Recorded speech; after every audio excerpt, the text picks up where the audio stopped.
Sodoma at Gomora ang tinaguriang pinakamakasalanang lungsod at isa sa pinakapalaisipang mga kaganapan sa aklat ng Genesis na nag-ukit ng maraming aral sa mga mamamayan at nag-udyok ng matibay na paniniwala para sa mga mananampalataya.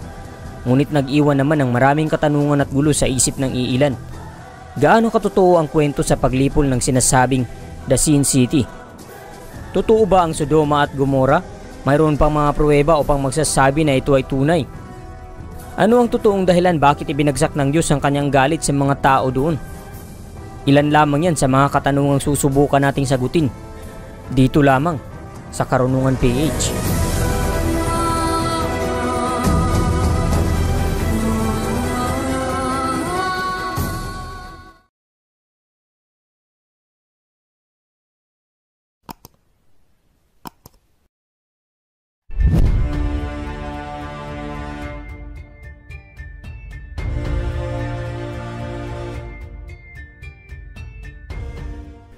Ang kwento ng Sodoma at Gomora ay isa sa pinaka-kontrobersyal na pangyayaring naganap sa kasaysayan ng Biblia, sapagkat may mga nagsasabi na ito ay gawa-gawa lamang at wala umanong patunay para sumuporta hinggil sa sinasabing paglipol sa mga makasalanan.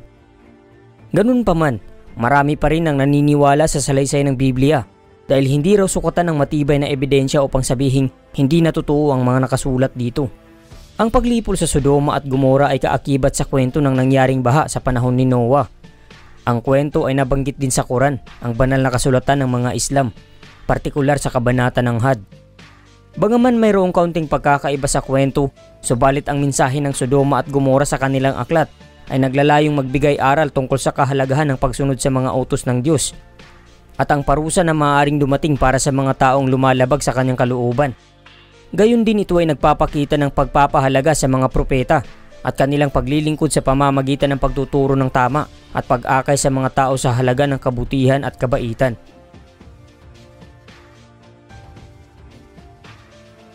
Sino pa si Lot? Si Lot ay isa sa mga anak ni Haran na kapatid ni Abraham mula sa kanilang ama na si Terah. Sa Genesis chapter 12 verse 1-3, binigyan ng Diyos si Abraham ng pangako na gagawin siyang isang dakilang ama ng mga nasyon. Ito ang pangako ng Diyos kay Abraham na naging pangunahing dahilan kung bakit sila naglakbay mula sa Ur. Kaya nilisan ni Abraham ang bayan ng Ur at nagtungo sa lupain ng Kanaan. Sumama sa kanya ang kanyang asawa at ang pamangkin nitong si Lot. Dala ang lahat ng kanilang ari-arian, mga kahayupan at mga alipin. Habang ang kanyang pamangkin na si Lot ay mayroon ding maraming mga kahayupan. Sa Kanaan naging lubos na yumaman sina Lot at Abraham. Tuluyang dumami ang kanilang mga kahayupan dahil sa limitadong resources, nagkaroon ng pagtatalo sa pagitan ng kanilang tagapagbantay sa kawan. Dahil dito, nagdesisyon si Abraham na maghiwalay sila ng kanyang pamangkin. Si Abraham ang unang nag-alok kay Lot na pumili ng lupain na kanyang ibubukod. Dahil dito masasabi natin na si Abraham ay may busilak na kalooban. Ipinapakita niya ang kanyang kabaitan at pagmamahal sa kanyang kamag-anak. Dahil sa kaalaman ni Lot na ang kapatagan ng Jordan hanggang sa Zor ay sagana sa tubig at mga mayabong na halaman, kaya pinili niya ito. Pinili ni Lot ang malaki at malapad na patag na may mga lungsod at mga nayon. Mainam tirhan ang lugar na pinili niya, subalit talamak ang kasamaan ng mga tao doon. Walang gaanong malinaw na detalyeng inilahad sa Biblia hinggil sa buhay ni Lot. Subalit maliwanag naman ang salaysay dito kung papaano winasak ng Panginoon ang mga lungsod ng Sodoma at Gomora. Ang Sodoma at Gomora ay dalawa sa 5 lungsod ng kapatagan na tinutukoy sa Genesis chapter 13 verse 12. Nakabilang sa mga naghimagsik laban kay Kedorlaomer, ang hari ng Ilam, na kanilang pinasakop sa labanan sa Sidem. Natalo sila ng hukbo ni Kedorlaomer at dinala ang maraming bihag kasama na si Lot, ang pamangkin ng patriarkang Hebreo na si Abraham. Kaya tinipon ni Abraham ang kanyang mga tauhan at iniligtas si Lot at pinalaya ang mga lungsod. Nang maglaon, nadinig ng Diyos ang mga kasuklam-suklam na kasalanan ng mga tao sa syudad, kaya nagdesisyon siya na wasakin ito. Ayon sa aklat ng Genesis, Kapitulo 18, ika-20 hanggang 21 berso, ang sabi, pagkatapos, sinabi ng Panginoon kay Abraham, maraming tao ang dumadaing doon sa Sodoma at Gomora dahil sobrang sama na ng lugar na iyon.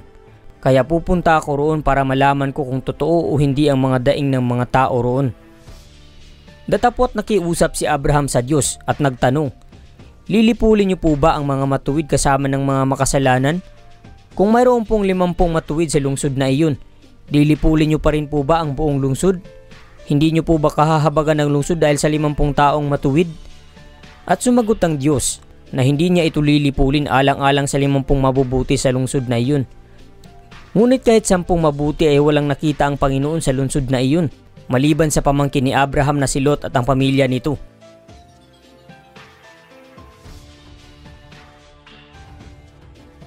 Ngunit bago pa man lipulin ng Panginoon ang nasabing syudad, nagsugo siya ng 2 anghel upang iligtas si Lot at ang kanyang pamilya, at ito ay nangyari.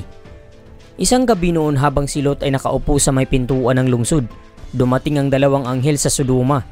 Nang makita ito ni Lot, sinalubong niya ang mga ito at nagpatira pa siya, at inanyayahan ang mga ito na kumain at matulog sa kanyang tahanan, hanggang sa pumayag ang mga anghel.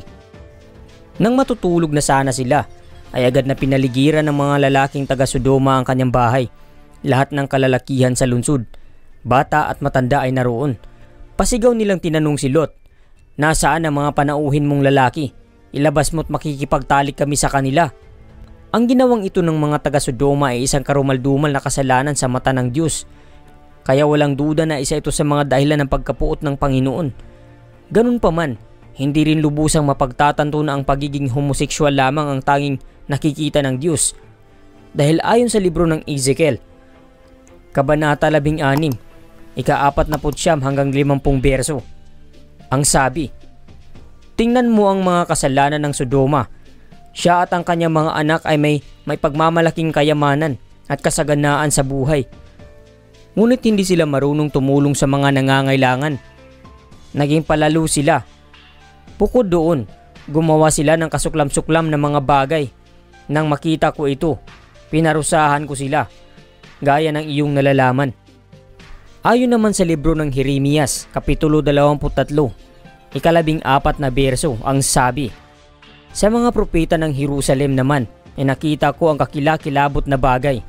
Sila'y nangangalunya at nagsisilakad sa mga kasinungalingan, at kanilang pinalalakas ang mga kamay ng mga manggagawa ng kasamaan, na anupat walang humihiwalay sa kanyang kasamaan. Silang lahat ay naging parang Sodoma sa akin, at ang mga nananahanan dito ay parang Gomora.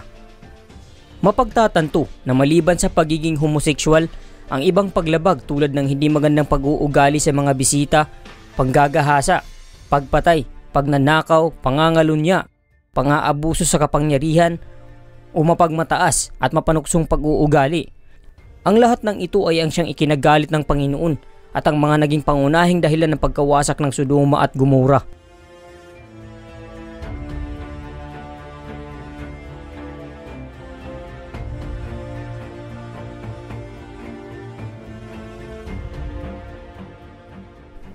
Nang lumabas si Lot upang kausapin ng mga taong nais makipagtalik sa kanyang mga panauhin, ay sinabi niya na huwag niyong gagawin ang masama ninyong balak. Ako ay may 2 anak na dalaga. Sila na lamang ang ibibigay ko sa inyo at gawin ninyo sa kanila ang gusto ninyo. Huwag lamang ninyong galawin ang mga lalaking ito. Mga panauhin ko sila at dapat ko silang protektahan. Ngunit sumigaw sila na huwag kang makialam, dayuhan. Huwag mo kaming pakialaman sa aming gagawin. Tumabi ka kung ayaw mong masaktan. Itinulak nila si Lot at tinangkang wasakin ang pinto. Ngunit hinatak siya ng 2 anghel at isinara ang pinto.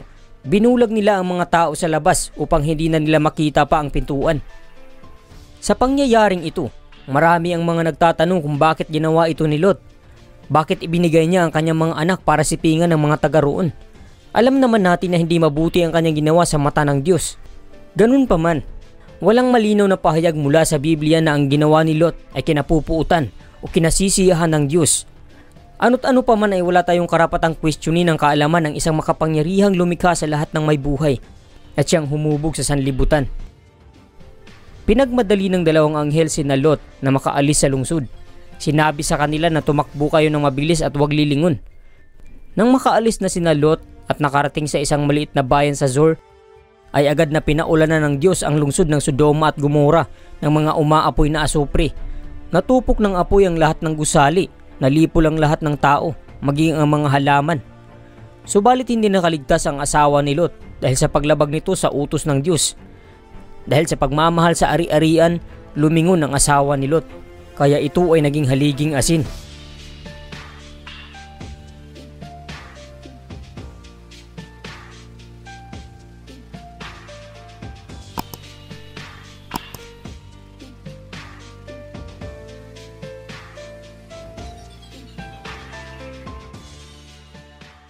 Ang nangyari sa asawa ni Lot ay isang halimbawa na ang pagsunod sa utos ng Diyos ay mahalaga at ang labis na pagmamahal sa mga material na bagay ay ang siyang maglalagay sa iyo sa peligro.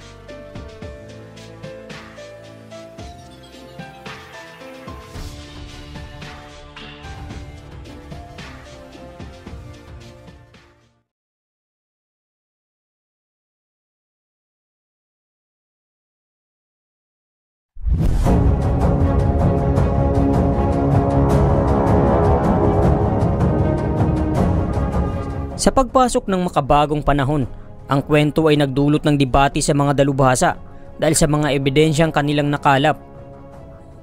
Ayon sa Britannica.com, ang kasalukuyang pang-industriyang lugar ng Sidom, Israel sa baybayin ng Dead Sea ay ang posibleng lokasyon ng Sodoma at Gomora.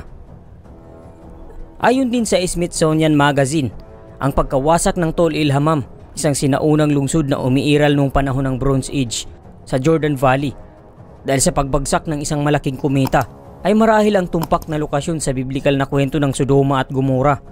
May mga nahukay din ng mga kagamitan tulad ng sinaunang paso na nagmula pa noong panahon ng Bronze Era. Ang sabi naman ng Scientific Daily, nakakita ang mga siyentipiko ng ebidensya ng isang cosmic airburst na posibleng naganap noong mga 1650 BCE na sumira sa sinaunang lungsod ng Tol El Hammam sa Southern Jordan Valley, na nagdulot ng matinding temperatura at nagdeposito ng mataas na konsentrasyon ng asin, kung kaya't ang mga halaman doon ay hindi na maaaring mabuhay na naging dahilan ng pag-aabandona sa lungsod. Ayon din sa mga archaeologist, nakakuha sila ng mga kakaibang uri ng puting bato at ng kanilang suriin ng bato ay isang uri ng asupre. Ito ay natatanging asupre na hindi mo matatagpuan sa lahat ng bulkan sa buong mundo. Hindi rin nila masasabi na ito ay nagmula sa isang bulkan dahil walang malapit na bulkan sa lugar at wala ring katibayan ng mga bulkan na umiral noong unang panahon.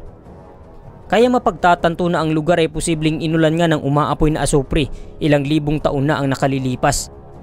Ngunit sa kabila ng mga ebidensya, para sa ilan ito ay nananatili pa ring palaisipan kung papaano nagkaroon ng ganitong uri ng asupre sa lugar. Marahil hindi na yan palaisipan kung ikaw ay may dalisay na puso at bukas na diwa.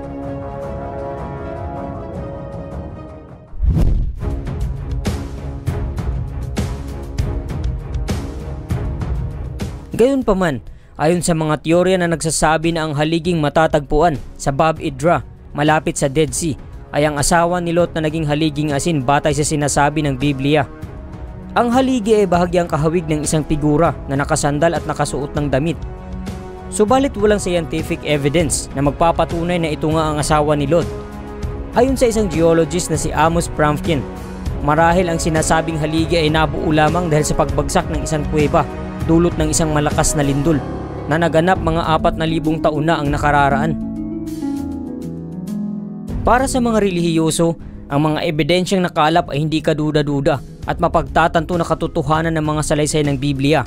Subalit sa mga walang pananampalataya, tiyak na ito ay gawa-gawa lamang. Ang kwento ng Sodoma at Gomora ay nagpapakita ng kahalagahan ng kabanalan, katarungan at pagtupad sa mga pangako ng Diyos, habang ipinapakita rin ito na ang paggawa ng kasamaan ay kinapupuutan ng Diyos. May paniniwala ka man o wala, ay mahalagang magkaroon ng respeto sa pananaw ng ibang tao dahil hindi mangyaring pare-pareho ng paniniwala at paninindigan ang bawat individual.